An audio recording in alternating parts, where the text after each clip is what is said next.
Iska is a dumb but strong swordsman who was commanded to eliminate the princess of the enemy kingdom. However, when he discovers that she is a 10 out of 10 baddie, he falls in love with her and betrays his country to clap her instead. But before all this, in a world where astral power exists, a rare and dangerous force that only a few witches and mages can wield. But instead of being praised, this power ends up terrifying humanity, and the world becomes split into two nations. One is the Empire, which completely bans astral power and treats its users like walking weapons of mass destruction. The other is the nebulous sovereignty, a place where people with astral abilities can live freely as citizens. This difference in beliefs turns into a 100-year-long war, but there are actually a few who want peace, like a guy named Iska. A year before the current events, he breaks into a prison and frees a young witch. She recognizes him as a saint disciple, one of the Empire's top warriors, and can't understand why someone like him would help her. But Iska simply gives her some money and tells her to escape. Of course, that noble act lands Iska in prison. The Empire strips away his title, locks him up, and forgets about him. But with the war getting worse and more ridiculous by the day, the Imperial Senate decides to pull him out of jail. They offer him one last chance to redeem himself, not out of mercy, but because they want him to unalive someone they consider a top-tier threat. That target is the Ice Calamity Witch, a pure-blooded, ridiculously powerful astral user from the Sovereignty. She's a descendant of the Grand Witch of Nebulous and is basically the final boss. The Senate agrees to give Iska anything he needs, and he immediately requests for his old team. He later meets with them at a specified location, and the group includes a dead serious guy named Jin, the ever-playful Nenny, and Captain Mismus, their leader who has larger plots than brains. Shortly after, as the group ventures deeper into the forest, their truck is ambushed by astral forces. This shocks Captain Mismus as they are still within the Imperial territory, but Iska knows that something powerful has already broken through. Then, without any warning, a fire blast targets them, but Iska slices through it like it's a warm-up drill, shocking the enemy mages. Several of them appear, and Jin realizes they're wind mages, who are basically sneaky weirdos hiding underground. He instead asks Nene for backup, and she launches powerful missiles from the van. During the chaos, Iska shows great agility and technique to take down one mage after another, but then, out of nowhere, an earth mage named Rin appears and summons a golem. She's shocked that her forces were defeated so quickly by these pathetic-looking losers. She orders her golem to attack, but Iska casually cuts off its arm like he's trimming a hedge. He then tells the others to assist the front while he handles the rest here. After this, the battle begins, and Rin uses her astral abilities to shoot at Iska, but he confidently blocks them like it's nothing. This makes her wonder if he's one of the saint disciples, but Iska doesn't say a word and keeps battling. He instead wants to know where the Ice Calamity Witch is so that he can finish her off once and for all. As the battle intensifies, Iska begins manhandling Rin and knocks her off her golem. She tries to pull a knife and stab him, but he pins her down and holds her at blade point as if he's fighting against a toddler. At this intense moment, the temperature drops and the battlefield is instantly frozen. The Ice Calamity Witch finally appears, introducing herself through a full-scale blizzard. Her name is Alice Lies,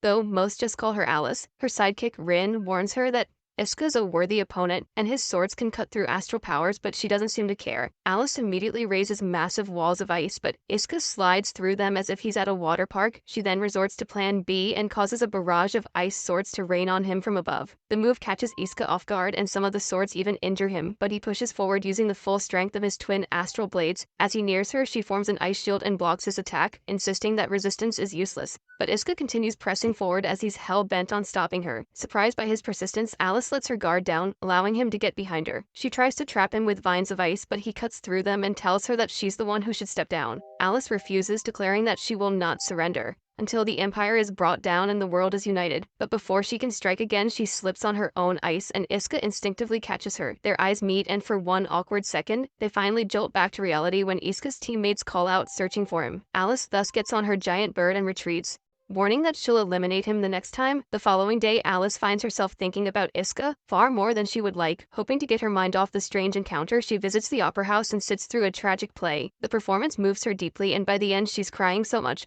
that her handkerchief is soaked. A man seated behind her quietly offers his and she accepts it, but as the lights come on, she realizes that the man is none other than Iska. The previous day, a concerned Captain Mismes pays Iska a visit because he has been very quiet and distant. He reveals that he can't stop thinking about the battle with Alice, and upon hearing this, Mismus decides to bring him to her room. As soon as Iska steps in, he immediately spots some undergarments drying in the corner. She shifts the topic and suggests he attend an opera show to clear his mind. She believes it might help improve his mood and hands him a ticket. The next day, Mismus personally drives him to the venue, but a tired Iska falls asleep and has a dream where his master appears. The guy casually hands him the astral blades and reminds him that they're humanity's last hope to end the war. Later at the opera, Iska hands his handkerchief to the girl crying in front of him, who happens to be Alice.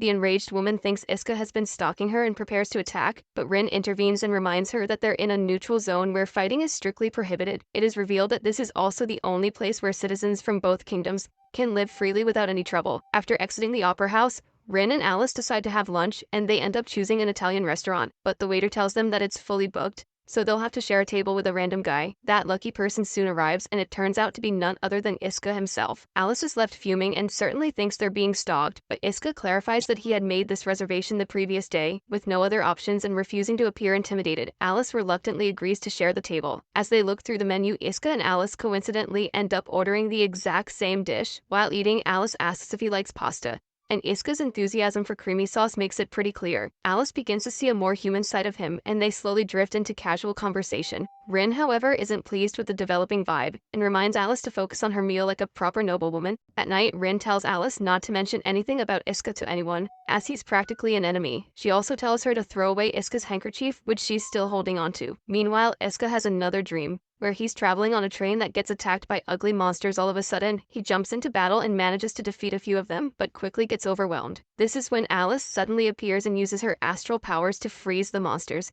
Iska simply watches her in shock, and the next second, he wakes up in real life. The next day, Iska and his team are in the middle of training when a woman named Rishai appears and informs them that she'll be leading their next mission. Turning to Iska, she knows that he's been having trouble sleeping, so she gives him a spare ticket to an art exhibition, as if that's the cure to insomnia. Meanwhile, Alice meets with her mother, the Queen, who is curious about her recent battle with Iska. She explains that he was perhaps a saint disciple, who are regarded as the strongest and the most elite fighters of the Imperial Empire. The Queen then reveals that 100 years ago, their founder battled thousands of Imperial soldiers to protect the sovereignty kingdom. She is still alive and in deep hibernation, but her seal is weakening. The Queen suspects that Alice's battle with Iska may have triggered this. Since there are still secrets surrounding the founder's powers, she plans to contact the Astral Institution for an investigation, and warns Alice not to fight Iska again until they know more about him. Outside, Rin notices Alice in a tense mood and asks if she's okay. Alice admits that she's been having trouble sleeping and decides to go for a walk, but Rin immediately guesses that she wants to visit the neutral city again,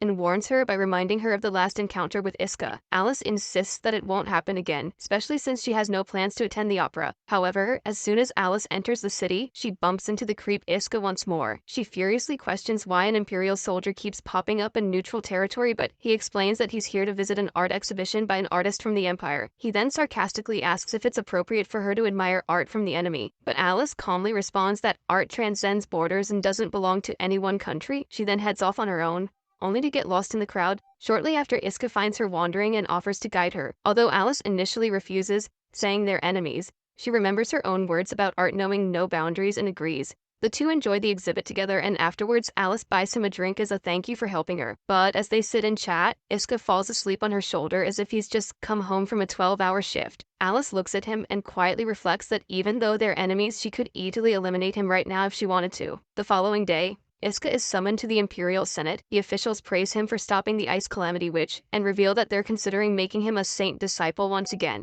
They explain that this new position would allow him to meet the Emperor, where he could propose the one thing he's always wanted, an end to the war. But since he's still labeled as a pathetic loser and a criminal in the Empire, they say he'll need to earn everyone's trust first by capturing a witch. As the Senate dismisses Iska, his thoughts drift back to Alice. Without wasting time, he calls Captain Mismes and requests permission to skip training so he can visit the neutral city. Mismes agrees but insists on tagging along as she's bored herself too. Elsewhere, Rin is busy giving Alice a crash course on Iska's secret past. She reveals that he was once the youngest person ever selected to become a saint disciple. But shortly after his promotion, Iska was imprisoned for helping a witch escape. That bit of trivia was apparently scrubbed from all records, making him the Empire's most mysterious good boy. Alice can't understand why anyone would put their own life on the line for a witch, so she asks Rin to dig up information on the girl he helped. After Rin leaves, Alice picks up Iska's handkerchief like it's a souvenir from a forbidden romance. Just then, the Queen arrives and immediately notices Alice's growing interest in her so-called enemy. She reminds her that Iska is still a soldier of the Empire, so he mustn't be trusted at any cost. However, right after the Queen departs, Alice calls Rin and says she wants to return to the neutral city. She hopes to bump into Iska and understand his real motives. The next day, Iska arrives in the neutral city along with Mismes, and just like always, he runs into Alice at who's brought Rin along. Alice jokes that there must be some strange bond between them,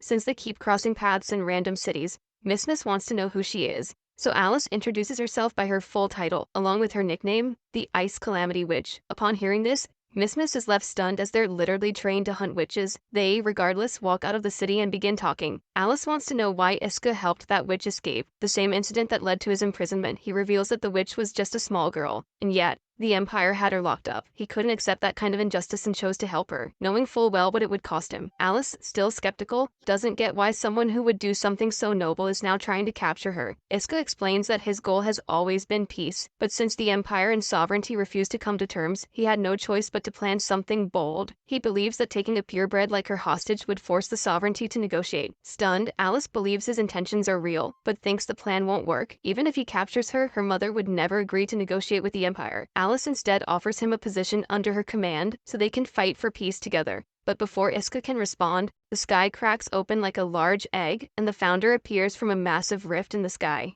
Iska and Miss are both stunned, realizing that the Grand Witch is alive. Miss instantly suspects Alice's involvement and calls the whole situation unfair, but the latter denies any connection. Meanwhile, the founder starts blasting fire attacks like she's been waiting 100 years to do just that. Back in the sovereignty, the queen discovers that the founder's body has vanished and figures out that she has awakened. With this, the queen believes they finally have the power to win this century-old war. Meanwhile, the founder attacks Alice too, and Iska can't understand why she'd target her own descendant. Alice guesses that it might be the astral power's automatic defense system triggering it, although even she's unsure. She then tries to tell him about how she's been missing Iska ever since they met. However, the founder's dramatic entrance ruined everything, just like a drunk uncle showing up uninvited to a wedding.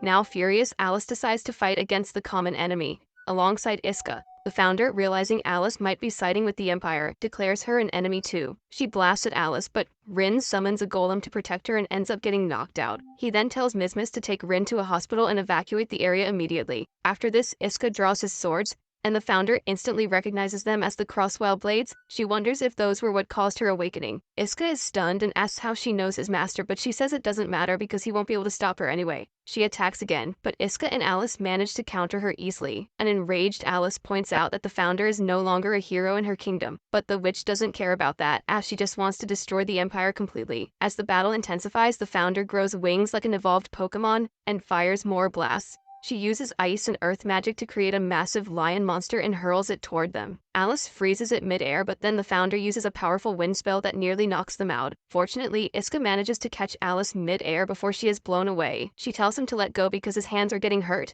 but he smiles like a creep and insists on holding on. He believes that because they're in a neutral city and they have the same goal, they must work together. Upon hearing this, a reinvigorated Alice begins firing ice arrows at the founder, who blocks them and knocks her away. But Iska pushes forward, cutting through incoming fireballs one by one. Alice builds stairs of ice to help him climb faster, making the founder nervous. She fires a flaming arrow, but Alice blocks it with an ice shield. Using this opportunity, Iska reaches the founder and cuts her wings, causing her to collapse to the ground and return to her hibernation. After everything calms down, Alice once again offers Iska a chance to work under her, but he refuses. He instead proposes that they stop being enemies, at least for today, and she agrees to it. The following day, Rija informs Miss that joint training for their next mission will begin soon. She advises them to enjoy their remaining free time while they still can, taking the advice seriously.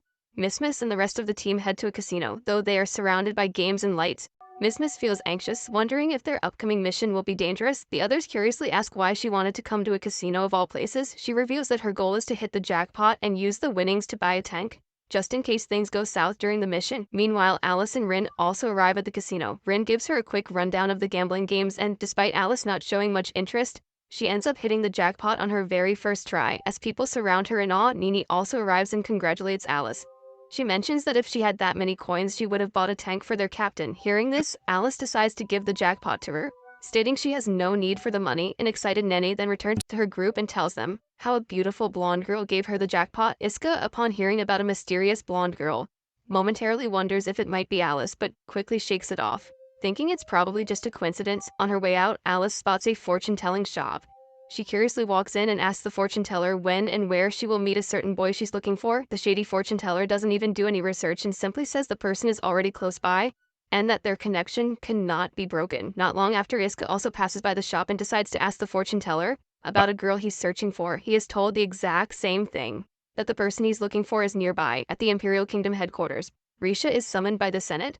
They want her to use her friendship with Mazmis to redirect her team as reinforcements to a region called Vortex. Risha follows the order and contacts Mizmiz and her team, telling them to forget about their original mission because she's assigning them a new one. She explains that the war between the Empire and the sovereignty originally began due to the creation of a vortex caused by an overflow of astral energy. Now, a new vortex is forming, and if the sovereignty takes control of it, it would spell trouble for the Empire. Therefore, their team is being sent to stop the sovereignty from claiming it. Meanwhile, Rin also tells Alice about the new vortex. Alice is surprised she hadn't heard anything about it earlier, and Rin explains that the Zoa family deliberately delayed informing them. It is revealed that in the Sovereignty Kingdom, there are 3 royal families, and the astral power forces are always stationed on the border region, which is the Zoa family's jurisdiction. Alice now begins to suspect that they might be planning to keep the vortex for themselves. To confirm her suspicion, she heads to confront the Zoa family directly. She meets the temporary head of the family there named Lord Mask, who looks more like a circus performer. Alice demands to know why the Zoa family didn't report the new vortex sooner. Lord Mask claims that there's no proof that the site is actually a vortex, but he offers to send some troops to investigate. Elsewhere, Miss and her team have reached the Empire's army camp, where hundreds of soldiers are present. Iska questions if she submitted a report to the higher-ups about what happened with the founder witch in the neutral city, but Miss says that the high command was upset because she didn't record footage for proof, as if she's a vlogger. Just then, Miss runs into an old friend named Noro, and the two reunite playfully. It is revealed that they have been friends for a long time. Soon after, a saint disciple named Nameless, who is basically a tin pot robot, and also happens to be their commanding officer, gathers everyone and announces the mission. He explains that they have to reach the vortex before the sovereignty does, and if unable to secure it, they must destroy it. Nameless declares that his only goal is to eliminate all astral-powered forces and warns everyone to stay out of his way. Soon enough, the team begins searching for the vortex. While on the mission, Miss receives a call from Noro and learns that several units have gone missing. She becomes worried and suspects that witches are behind it, but Noro disagrees, stating that if witches were responsible, they would have left behind some trace. A worried Miss then decides to return to the base, expecting new orders from Nameless, but he simply instructs them to continue the search and dismisses the missing units, as if dozens of trained soldiers vanishing into thin air is just a paperwork problem for him. Miss and the others are unhappy with this order, so Iska decides to confront Nameless directly. They had worked together before Iska's imprisonment, so he hopes they can talk. But when he approaches, Nameless pretends not to know him and then suddenly remembers that Iska is the saint disciple who got jailed for helping a witch. He tries to explain himself, but Nameless coldly tells him that unless he has the proper rank, he has no right to speak to him. Before things escalate, Miss steps in and says that, as captain of the team, she will speak on Iska's behalf. She then calmly presents their arguments that a rescue team should be sent for the missing people. Later, Iska shares everything with Nene and Jin, saying that Nameless completely brushed him aside as if he were a terms and conditions page. At the same time, Alice also decides to head toward the vortex. Rin believes she's going there in hopes of meeting Iska, but Alice brushes her off, saying that as the princess, it's her duty to safeguard her kingdom. The two eventually arrive at the site of the vortex, where Lord Mask is already present. This makes it clear that the location is indeed a vortex. Alice questions Lord Mask if he was trying to keep the vortex for himself, but he claims that he only found it a while ago and was about to report it to the queen. However, just as he's trying to appear responsible, his niece Kissing arrives, and suddenly he shifts gears, telling Alice to let him handle defending the vortex. Considering that Mask is just a puny good-for-nothing guy,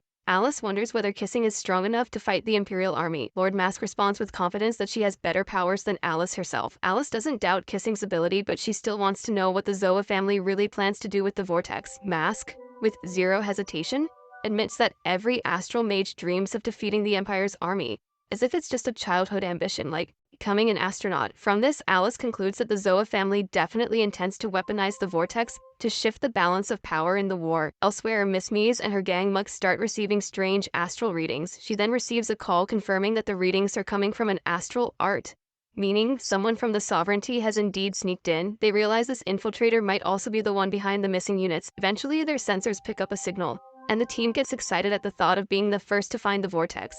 But just as they get closer, Noro's unit appears and suddenly takes Miss hostage, revealing that she and her squad are witches. At this exact moment, Nameless shows up and starts slicing through Noro's teammates like he's in a training montage. One of them tries to cover Noro's escape with a fire blast, and she makes a break for the vehicle. Nameless is just about to throw his knife when Iska stops him, saving Miss from a possible knife-to-the-face situation. This allows Noro to escape, and Nameless is furious at Iska for disobeying a commander, but Jin quickly diffuses the tension by saying they already know where Noro went. Nameless then insists that the mission hasn't changed.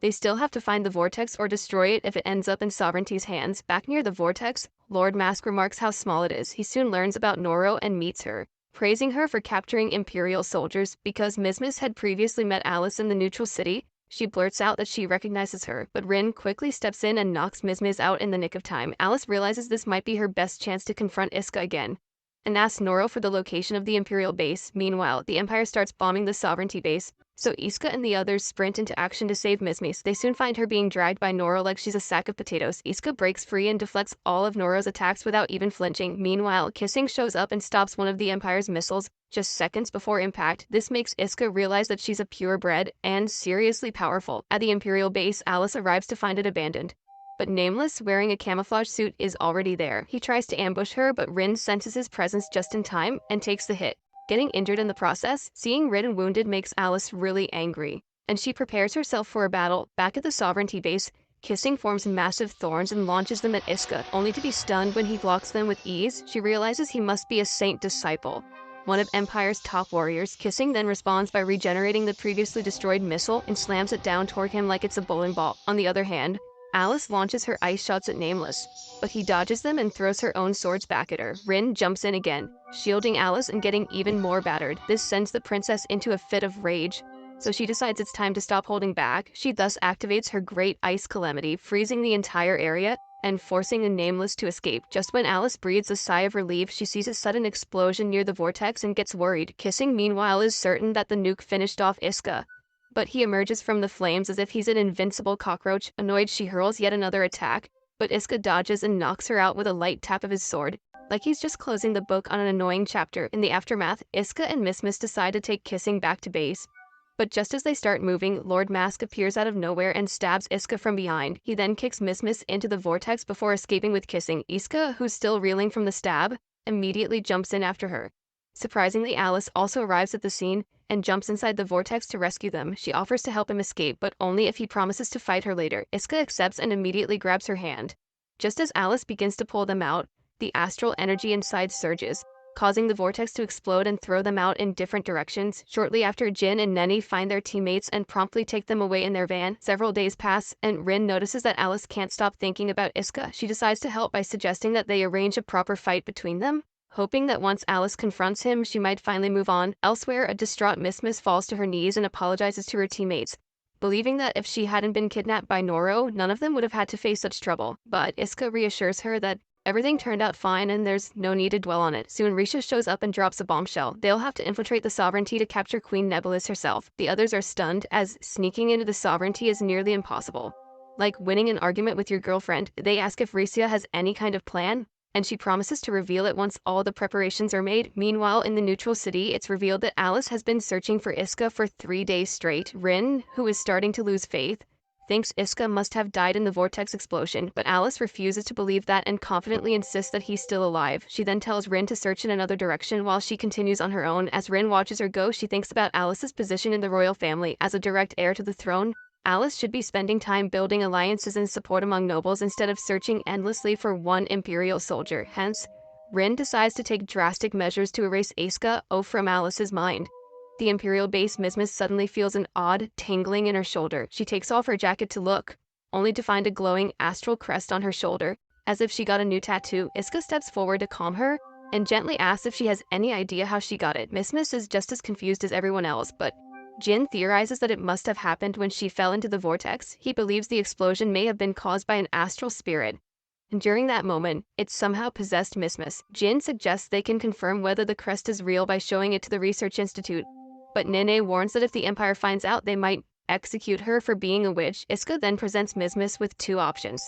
She can either surrender and they'll try to get her sentence reduced, or she can hide the crest and rely on the team's support to stay safe. Miss fears that if she's caught, everyone will be punished, but the others insist that they'll follow her decision because they're a team. Hearing this, Miss breaks down in tears and says she wants to remain as their captain, especially now that they've finally come back together as a real unit. On the other side, Alice finishes another long day of searching and still hasn't found Iska, simply because he hasn't shown up in the city yet. Still, she remains determined to keep returning every day until she sees him again. Meanwhile, Iska meets with Jin and discusses how they might keep Miz's crest hidden, since a Saint disciple could easily detect it. Jin worries that if the crest becomes unstable or triggers a reaction, She might be declared a traitor just like Noro. The next day, Iska brings Miss to the neutral city to relax as he watches the peaceful citizens around them. Miss walks off to grab drinks for them. Shortly after, Alice arrives at the spot looking for her Romeo and eventually finds him sitting on the bench. She asks what he's doing here, and Iska replies that things in his unit aren't going well and he's been thinking about that. Alice wants to know more, but Iska refuses to explain, reminding her that they're still enemies. As they talk, Alice leans in a bit too close, almost as if his hormones are attracting her. But this is when Rin appears and sees them, prompting Alice to immediately jump up and try to explain that it wasn't what it looked like. Although annoyed, Rin gives Alice a drink and offers one to Iska too, calling it a gift from her. But as soon as he drinks it, his head starts to feel heavy, and he collapses. Rin then admits that she had spiked the drink, assuming he would never drink anything they gave him. But now that he has, he'll believe that the sovereignty tried to poison him. That way, he will finally see Alice as a real enemy and stop talking to her. Alice is clearly upset and tells Rin she didn't appreciate what she did, but the unmoved assistant suggests they take Iska into custody. At this moment, Miss returns and demands an explanation as to what's happening. When the two start walking away with the hostage, she runs after them, and her astral crest starts emitting energy. This shocks Alice, so she immediately freezes Miss's legs before leaving with Rin and an unconscious Iska. A few hours later, Risha learns what happened, and immediately reports to the Emperor that Iska has been kidnapped by the Ice Calamity Witch. As they travel back, Alice tells Rin that bringing Iska into the central region of the sovereignty might not be a good idea, so she decides they'll take him to a nearby city named Alcatraz instead. Meanwhile, the unfazed Senate instructs her to continue the original plan, acting as if losing their top soldier is not a problem at all. But Risha informs them that the Emperor himself has ordered her to hold off. When the Senate asks what her new plan is, she tells them that Iska has been taken to Alcatraz, which happens to be the same place where a barbaric demon named Salinger is imprisoned. Risha explains that if they release him now, they might be able to use him against the Sovereignty Queen, as he once stood against the former queen and was imprisoned for it. Risha then meets with Miss and the rest of the team and reveals that they plan to enter the sovereignty. She brings out a device that emits astral energy and applies it to Net, creating a glowing astral crest on her hand. She explains that this will temporarily make them witches or mate and that the effect will last only 1 week. Jin immediately grabs the device and uses it on Miss to cover up her real crest. Risha then instructs them to head directly to Alcatraz to search for Iska, while the other units will use this diversion to attempt an infiltration of the palace and capture the queen. Meanwhile, Alice, Iska, and Rin arrive in Alcatraz, curious whether he's still asleep. Alice begins poking Iska, but he ends up falling on top of her plots, making her really uncomfortable. Shortly after, he wakes up and Rin is left stunned, since the sleeping pill she gave him should have kept him knocked out until the next day. Iska is disappointed that they've kidnapped him, but the girls insist it's his fault for consuming the drink. They soon arrive at a hotel where Rin reminds Iska that he's now deep inside sovereignty territory, so calling for help won't do him any good. Once inside, Rin tells Alice she has booked another room and suggests they chain Iska for security. Alice doesn't like the idea as she really cares about her PR and doesn't want people to think she mistreats her prisoners. Rin says she can't let Alice stay in the same room with him either, so she's already booked a luxury suite where Alice can rest while she watches over Iska herself. Meanwhile, Miss and the rest of the team successfully enter the sovereignty. Risha contacts them and explains that Alcatraz is actually a private sector where the sovereignty accepts and holds criminals from other countries in exchange for money. Jin asks whether all criminals here are astral mages, and Risha starts listing dangerous inmates. She is about to mention Salinger but stops herself, not wanting to reveal her full plan just yet. Shortly after, the group meets Risha in person, and she directs them towards Odalukan prison, as that's likely where Iska is being held. Back at the hotel, Rin takes a knife and deliberately cuts her own hand. The deranged girl now plans on framing Iska for attacking her, so that Alice sees him as a dangerous imperial soldier. Meanwhile, Alice gets hungry and walks over to their room to ask about dinner, but as she enters, she sees Rin trying to stab Iska and immediately stops her. On the other side, Jin, Mizmis, and Naina sneak into the prison, but Risha has gone her separate way. This makes Mizmis question whether Iska is even here, and says that a saint disciple like Risha wouldn't risk coming here unless she was sure. Back at the hotel, Alice locks herself to Iska with the chain, certain that he can't drag her a heavy weight. She then declares that she'll be watching over him and tells Rin to leave. Shortly after, a worried Iska starts asking the important questions. He wonders how they'll use the bathroom, and this immediately sends Alice into panic mode. Since the keys are with Rin, she shouts for her as she urgently needs to freshen up. After the two are separated, Alice rushes to take a shower while Iska and Rin engage in an awkward conversation. The poor guy asks what they'll do with him, and the evil girl responds that if it were up to her, she'd keep him locked away in this hotel forever. Soon, Alice walks out of the bathroom, wrapped in a towel, completely forgetting that Iska is still there. Seeing him, she quickly turns away, but Iska ends up noticing the astral crest on her back. Alice asks what he thinks of it. Given that the Empire views crests as curses, Iska replies that his captain also became a witch, but he still respects her. Alice then asks what he sees her as apart from a witch, and Iska replies a rival on the battlefield. Upon hearing this, Alice becomes so excited that she accidentally drops her towel. She says she's glad he sees her as an equal and not someone special. A flustered Iska tells her to put on something first, and Alice hurriedly covers herself with a towel. But then she creepily says that since he saw her body, she should get to see his in return. Meanwhile, Risha infiltrates the heavily guarded sections of the prison and finally meets with the notorious beast, Salinger. He's just casually relaxing on a bench as if he's about to get a massage. And Risha comments on how young he is despite being locked up 30 years ago. She wonders if he's the real Salinger, but he takes it as an insult and warns her to get to the point. Risha then reveals that she plans to break him out of jail so that he can help capture the queen. The demon immediately accepts, not because he wants revenge, but because he's just bored of sitting behind bars and wants to step out and become king now. Back at the hotel, Iska has a tough time falling asleep, and he just enjoys the view like he's at a vacation resort. But Alice ruins the mood by explaining that this area actually sits above a massive underground prison full of dangerous criminals. She then goes on to reveal that the country's most dangerous criminal, the demon Salinger, is also held up in one of the underground cells. That surprises Iska, and he asks why she refers to him as a demon. Alice explains that he once attacked the former queen and has inexplicable powers that can destroy the kingdom in an instant. Just then, Rin enters with breaking news that someone has infiltrated the sovereignty territory. She adds that multiple suspicious groups have been spotted across 12 provinces, and Alcatraz is one of them. Elsewhere, Mismas and her group have infiltrated the prison, but it starts blaring all of a sudden. This makes the captain panic as she fears they've been caught, but Jin points out that it's for something else. His fears are confirmed when a huge explosion rocks the tower, indicating that a notorious criminal has escaped. Shu then contacts the group and reports that the blast was caused by an astral spirit, creating a hole in the top of the tower. Worried, Mismas immediately asks about Iska, but the smug Rizia says he's not here. She says that a demon is now on the loose, wreaking havoc, so they should all abort the mission. Once the call ends, Nene suspects that they were used as bait, and while Jin knows it's true, he suggests they focus on how to escape first. Meanwhile, Rin finds out about Salinger's prison break and reports it to Alice. This news shocks Alice, who quickly calls for emergency forces. She believes Salinger might try to steal the queen's astral crest, so she decides to stop him herself. Rin tries to talk her out of it, but Alice has already made up her mind. Apparently, she's the only person in the entire country who can whoop the notorious demon's backside. Before leaving, Alice meets with Iska and tells him nothing about her plan since they're still enemies. She almost asks for help, but changes her mind and instead hands him a handkerchief,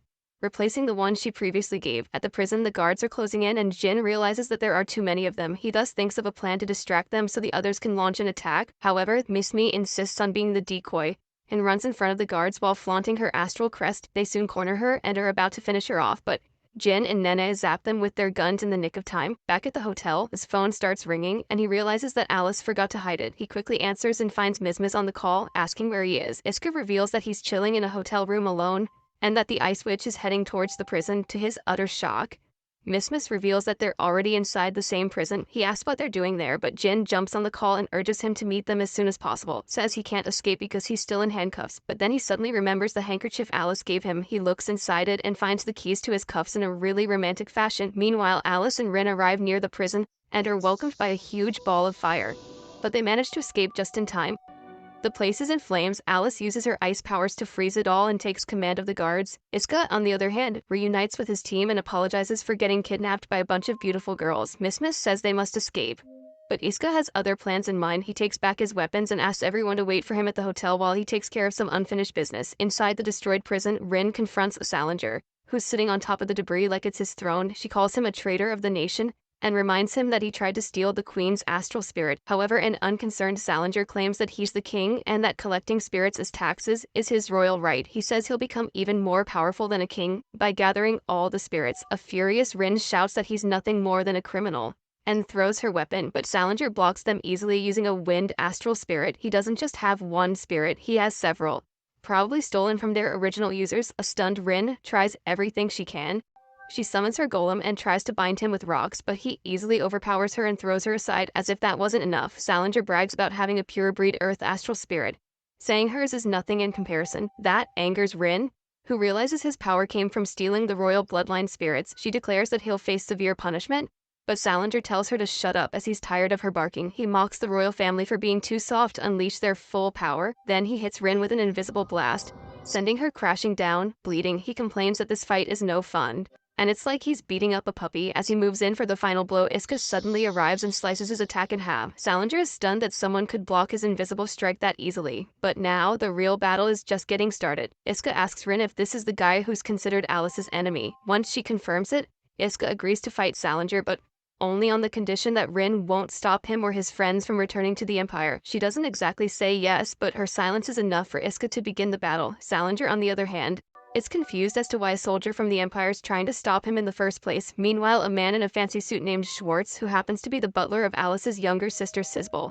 informs her that Salinger has escaped from prison. Alice is currently in Alcatraz and in command of operations there. He suspects it's no coincidence that Salinger escaped from prison the moment Alice showed up at the battlefield. Salinger is shocked because his earlier attack was intercepted by Iska. He was under the impression that sound-based attacks are invisible and shouldn't be possible to slice. However, Iska gives him a quick lesson that while the attack may be invisible, the flames around them flicker when he moves, allowing him to sense the trajectory. Rin, who's still on the ground, warns him to stop talking and stay alert, explaining that Salinger's main ability is water reflection, which lets him capture other astral spirits. The beast then uses his sound attack again, but Iska dodges it like it's nothing. This ends up impressing the beast and he asks how Iska did it, but the boy replies that it was just instinct. Then, in the split of a second, he gets close to Salinger, catching him off guard. Iska swings his sword at him, but Salinger defends himself with a wind barrier. He then reacts by collapsing the ground beneath Iska, but it doesn't stop him. Iska still reaches him and throws another attack, forcing Salinger to back off. This time, he uses an earth spirit to blast the floor with lava, but Rin warns Iska in time, and he manages to dodge. She tells him they have no idea how many more powers Salinger is hiding, but somehow they must push him to his limits. Hearing this, Salinger laughs and says they haven't seen anything yet. According to him, the true power of an astral spirit is far greater than they imagine. Elsewhere, Nameless ambushes Alice from behind, but she senses him and blocks the attack with her ice. She asks whether he helped Salinger escape, but he dodges the question, saying what matters is that Salinger is now free and turning the entire prison into a flaming nightmare. Alice says she'll stop him and launches an ice sword strike, but Nameless backs away, saying his job is done, and disappears. Back in the fight, Salinger combines ice and fire to form a deadly blast and launches it at Iska. Our hero slices it again, but it turns out to be a trap, as the powers only get stronger and strike him brutally. Watching this unfold, Rin realizes the real reason Salinger steals astral spirits might be so he can combine them into powerful hybrid attacks, but Salinger reveals he has even bigger ambitions, as his goal is to merge humans with astral spirits. Only one person has achieved that level so far, and that's the founder of Nebulous. Rin prepares to attack again, but Salinger mocks her by saying that he has already finished off Iska, so eliminating her would be as easy as unplugging a router. However, Rin boldly says that Iska will return, as he's the only man Alice has considered her rival, and the one who defeated the founder herself. Salinger doesn't believe Rin and prepares to attack, but just then, Iska suddenly appears from the rubble. A stunned Salinger asks how he survived the impossible blast, to which Iska reveals that he used ice to shield himself. Salinger, now visibly annoyed, starts using air and lightning powers to create a massive sandstorm. He hurls it towards Iska, but Rin quickly summons a golem with her earth spirit to protect him, enraged at her continued interference. Salinger decides to get rid of her first and hurls a powerful spell towards her, but just when it seems all hope is lost, Alice arrives just in time and shields her assistant using her ice magic. Taking advantage of this opportunity, a determined Iska charges towards Salinger, who creates new swords to fight back, but Iska easily slices them apart as if he's cutting onions with a samurai sword. Realizing that he has been defeated, Salinger goes to the edge of the tower and jumps into the abyss, but not before announcing that he'll soon return to continue his evil plans. The aftermath of the incident, Rin does a quick survey of the damage and learns that all the other escaped prisoners have been caught. The Imperial soldiers have also retreated, bringing a great sense of relief to Alice. Elsewhere, it's revealed that the suited person who fought Alice was actually Risha. She meets with the real Nameless and complains that she never wants to wear that pathetic piece of a suit again. Nameless responds that she doesn't have to, as 2 special units have infiltrated the sovereignty's central provinces, meaning they now have a clear view of the Queen's palace. He adds that the Senate will be pleased, and it's time to inform the Emperor. On the other hand, Iska regroups with his team, and they finally manage to leave the sovereignty. He's now determined to find a solution for his captain's astral crest, which is still a threat. Later that night, Alice praises Rin for fighting bravely against the monster, but the assistant claims she couldn't have done it without Iska's help. Hearing his name, Alice drifts into her happy place and starts smiling, but Rin reminds her that he's still the enemy. She nonetheless admits that he saved her life and is an honorable fighter. Meanwhile, it turns out Sisbel has been spying on them using her magical powers. She realizes that they're referring to Iska, the same person who freed her from prison a year ago. Elsewhere, Nameless and Risha meet the mysterious Emperor in person, and he turns out to be just a young man with a tail. Risha tries to talk about Salinger's situation, but the Emperor shows no interest and simply yawns. He instead says that for the first time in 100 years, something interesting is really happening, as an astral princess has fallen in love with an Imperial soldier. Meanwhile, Sisbel is summoned by their mother, the Queen, who orders her to travel to El Samira an independent nation that has yet to officially declare neutrality. Rumors suggest that the country might be allied with the Empire, and the Queen wants Sisbel to confirm whether those rumors are true. At the training base in the Empire, Iska and his team clear their tests, but they're informed that they'll be checked again after a week to ensure that their temporary astral crest is completely gone. This leaves them worried as it could expose Miss's condition. Just then, a member of the medical team named Maki arrives while holding Risha's ears. The group becomes anxious, fearing they've found out about Miss's astral crest.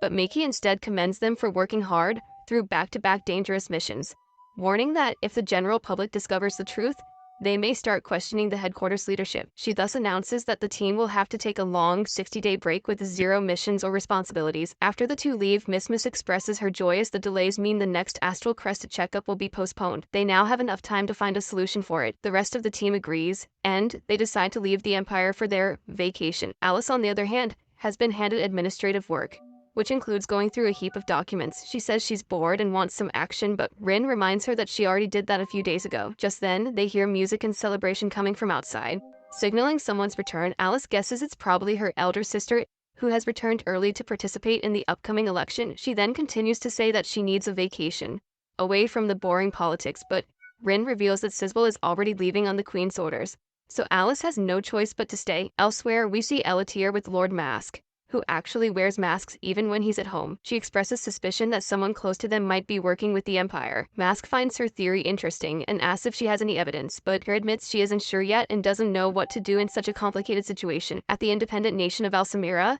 Iska and his team have also arrived to enjoy their vacation. Known for its luxurious resorts and hotels, the nation thrives on tourism and makes a fortune from visitors. The group heads to the beach where Miss and Nene start a 100-meter race. By evening, Miss is completely drunk and exhausted, so Jin offers to carry her like a donkey. Nene then tells him to take Miss to the hotel while she and Iska go to the supermarket to pick up dinner. Shortly after, Nene suddenly gets an urge to pee due to all that drinking and rushes to a bathroom. This leaves Iska alone, and as fate would have it, he accidentally bumps into Sisbel. He asks if she's okay, and she replies that she got lost while reading a map, but as the two stare for a moment, they suddenly recognize each other. Iska realizes that she's the same girl he once helped escape from prison. Just then, Nene returns and thanks Iska for waiting, but when he turns around, the mysterious girl is already gone. Meanwhile, Sisbel runs off and wonders to herself if that really was Saint Disciple Iska and what he was doing in Alsamira. Her butler finally catches up, panting heavily, and begs her to go easy on him, because his bones aren't what they used to be. Sisbel tells him she's found her dream warrior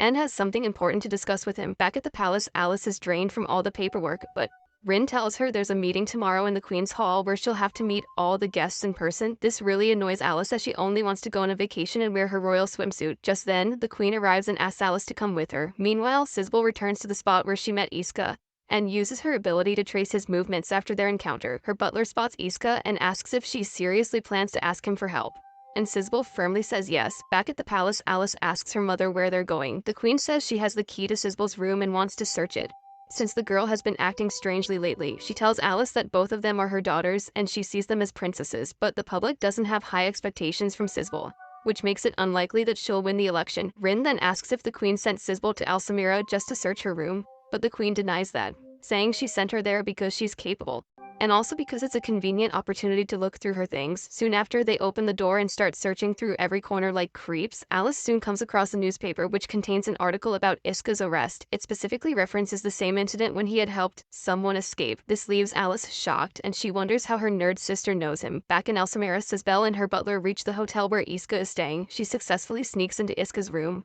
only to be tackled to the ground by him. He initially thinks she's an assassin, but quickly recognizes her as the girl he saved a year ago. Now that they're done with introductions, Sisbel looks him in the eyes and asks if he will come to the sovereignty with her. She apologizes for sneaking into his room, but awkwardly points out that they can't just keep lying on the floor like this. Meanwhile, Alice is still wondering how her sister even knows Iska.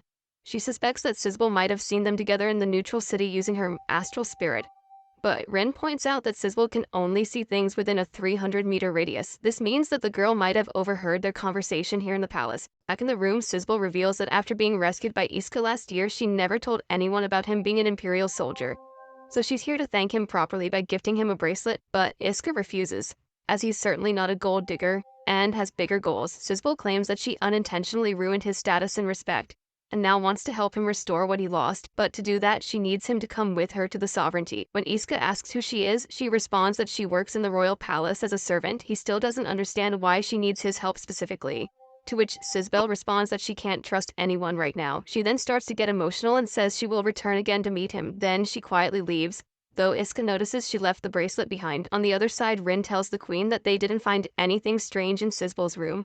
But she has an idea. She suggests that Lady Alice be sent on a long-distance solo trip to the same country where Sisbel is staying so that she can talk to her sister directly. That way, Sisbel might feel comfortable enough to open up about whatever's going on. The queen likes this suggestion and immediately gives the trip a green light. Meanwhile, the Imperial Senate learns that the queen's daughter, the pure blood witch Sisbel, is currently in Alsamira. They realize this is the perfect chance to capture her, since catching a pureblood is their primary objective. To do that, they even activate a barbaric witch-hunting weapon, known as the Object. At the palace, Elatir meets up with Lord Mask and drops a major bombshell. She reveals that the ones in contact with the Empire are her own sisters. Mask is shocked and warns her that saying something like this could cause a lot of trouble for the Lu family, but Elatir makes it clear that the future of the sovereignty is more important than some stupid political election. She adds that if Alice and Sisbel are really betraying their country, then it's her duty to stop them. But because they are her sisters, she admits she may not be able to go through with it. Lord Mask tells her not to worry and offers to handle the situation himself. Later, a bus heads through the desert, carrying Alice and a bunch of random passengers toward Alsamira. She feels uneasy because it's the first time she has traveled alone in years. Suddenly, the bus stops because of huge footprints on the road, and Alice gets out to inspect. After looking closely, she realizes the footprints aren't those of a T-Rex but were left by a machine, because she also smells machine oil. This quickly makes it clear that the object has reached Alsamira. Elsewhere, Iska and his team have already checked out of the expensive hotel. Mismis is exhausted and complains that they could have just stayed at their previous place, but Iska says the hotel was too pricey. In truth, he's trying to avoid putting his team at risk because of Sisbel. Meanwhile, Mismis's astral crest reactivates again, and she freaks out, knowing this might expose her feelings, but Jin tells her not to worry since there's still time before their vacation ends. He also explains that a special sticker is found in the market which hides such astral signs. The witch Noro used one of them when she was undercover in the Empire. Upon hearing this, Mismis becomes hopeful again, and they plan to look for it the next morning. He soon reach the new hotel and Iska heads out to exchange some currency, but he soon runs into Sisbel, who's been stalking him like Jack the Ripper. When Iska asks how she found him again, she reveals that her astral crest allows her to see the past like a video, which helped her track him down. Iska is impressed but also questions if it's wise for her to reveal such a powerful ability to an Imperial soldier. Sisbel says she just wanted to be honest with him, but also admits she lied yesterday. She's not just a servant, but a princess and Alice's sister. Iska is stunned and asks why a royal lady like her still needs his help. Sisbel explains that someone is targeting and that the person is a descendant of the founder. Their plan isn't to rule the sovereignty but to destroy it completely. If the queen dies, it will trigger an all-out war with the Empire, and both countries will be devastated. Sisbel then gets emotional and says this is why she needs his help. Elsewhere, Alice arrives in Alsamira and runs into Schwartz, who tells her that Sisbel is missing and didn't inform him before leaving. Meanwhile, Iska tells Sisbel that he also doesn't want a war between the Empire and the sovereignty, but he still can't go with her. Sisbel is shocked and insists that if something happens to the queen, no one will be able to prevent war. But Iska says that stopping the war isn't his only goal. His true mission is to end the century-long tension between the two nations. When Sisbel asks how he plans to do that, Iska says through peace talks, but she tells him that the people of her country would rather date a cockroach than forgive the Empire. Iska agrees that it won't be easy but says someone from the sovereignty also shares his dream of peace. Before he can reveal Alice's name, Lord Mask suddenly shows up with his soldiers. He accuses Sisbel of meeting an enemy and says the queen will be very disappointed with her. Sisbel tries to explain that she's only here to protect her country from a traitor plotting against the queen. She needs Iska's help to do that, but Mask refuses to listen and reveals that he has recorded everything on a device. He then sends his goons after her, while Sisbel tries running away. At this moment, the object sent by the Empire shows up right in front of Sisbel. Gus sees the mechanical beast and immediately recognizes it as the Empire's droid soldier. He rushes to stop the machine, but Mask suddenly steps in and blocks his path, acting like he's the final boss in a budget video game. Mask says there's no way he's letting Iska pass. Just then, Iska's team arrives, and Mismis immediately recognizes Mask as the creep who threw her into the vortex. As they engage in trash talk, the object starts scanning everyone for astral energy and quickly picks up on Mismis's power. But it's Sisbel who emits the strongest energy, so the machine locks onto her like a bloodhound on caffeine. Mask also orders his men to capture Sisbel, but before they can move, the machine decides the soldiers are in its way and casually wipes them out like crumbs on a dinner table. It then sends a massive energy blast towards Sisbel, but Iska slices it in half like a magician cutting his assistant out of a box. Nene then shows up, telling Iska she just needs a moment to ready her weapon. While she charges it up, Iska attacks the object relentlessly, but fails to cause any sort of damage. Soon after, Nene announces her weapon is ready and fires a powerful blast that seemingly destroys the object. On the other hand, Lord Mask catches up with Jin and injures one of his hands, but the latter pulls out a gun with his other hand and fires a shot. However, the bullet is intercepted by the recorder, which absorbs the impact and saves his life. The only upside is that the recorder, which contained evidence against Sizbul, is now toast. An enraged Mask then tries something dramatic and spreads gasoline barrels all over the area, ordering his men to burn them down, but their magic fails because Mizmiz's crest is generating wind and disrupting the flames. Mask realizes she must have awakened her powers in the vortex, and decides she's now a perfect lab rat. As he moves toward her, Jin shoots him right in the head, shattering his mask. This forces the weirdo to bolt away from there, but not before vowing to come back for revenge. Meanwhile, the object suddenly comes to life and strips off its armor, charging up another blast. Iska realizes that the blast is light astral energy, which shocks him because it means there's an astral spirit inside the machine. Knowing they don't have time, Iska tells Nenny to cover him while he grabs Sizbul and dodges the attack. Nenny readies another weapon strike, but this time the machine blocks it with a defensive shield. Iska then tells her to evacuate the others while he takes care of it alone. As the machine charges up again, Sizbul creates smoke with her ability to confuse it. Iska takes the chance and smashes its head, dropping the machine to the ground.